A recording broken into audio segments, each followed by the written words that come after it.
कांचनजुंगा एक्सपिडिशनचं आणखी एक वैशिष्ट्य यामध्ये मला वाचायला मिळालं की तिथे मोबाईलला रेंज नसते, म्हणजे बेस कॅम्पला वगैरे पण.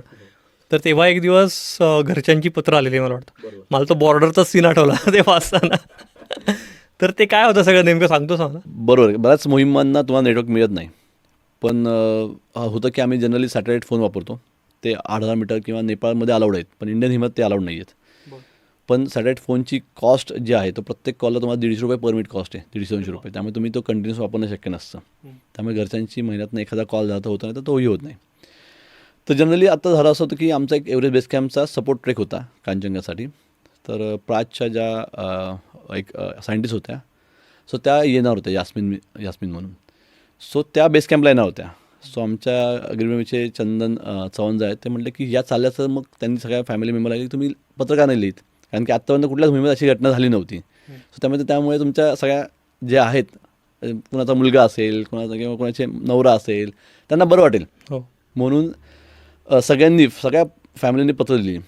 आणि जेव्हा पत्र ती पोचली तेव्हा ठरलं की सगळ्यांनी एकत्र वाचायची पत्र, कोणीच वेगळं नाही वाचायचं. म्हणून आम्ही डायनिंग टेबलमध्ये सगळे एकत्र जमलो. तर आम्ही ह्या सगळ्या मोहिमा जेव्हा करत असतो तेव्हा आम्ही ह्या मोहिमेचं शूटिंग करत असतो.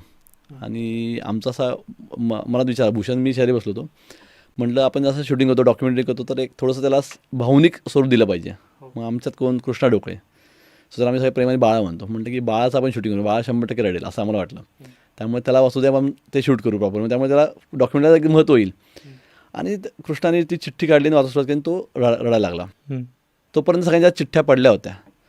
सो मला वाटतं की म्हणजे असं कधीच झालं नव्हतं. म्हणजे मी जेव्हा ते पत्र काढलं, माझ्या बायकोने मला पत्र लिहिलं होतं आणि माझ्या मुलीने मला ग्रीटिंग कार्ड पाठवलं होतं.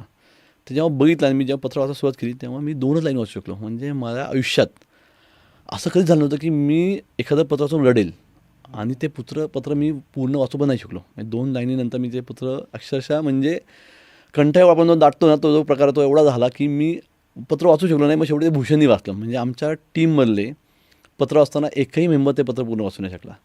सो मला वाटतं इथे आपण कुटुंबाशी जोडलेलो असतो आणि तो फायदा एखाद्या मोहिमेत का होतो की एखाद्या मोहीम जेव्हा आम्ही सबमिट करायला जातो तेव्हा आपल्याला परत जायचं, म्हणजे आपल्या मागे आपली कोणतरी वाट बघते. हा जो सपोर्ट असतो तो आम्हाला आय थिंक सगळ्यांना. आणि या पत्रांचा उल्लेख म्हणजे किंवा या पत्राला मिळायचा फायदा असा की सगळे टीम मेंबर हे पत्र वाचल्यामुळे एक भावनिक झाले. मला वाटतं की त्यामुळे सगळ्यांनी एक असं की नाही, आपल्याला हे पीक सक्सेस करून सेफली परत जायचं आहे. आणि त्यामुळे मला वाटतं ह्याचा एक खूप फायदा झाला असं मला वाटलं सगळ्यांच टीमसाठी.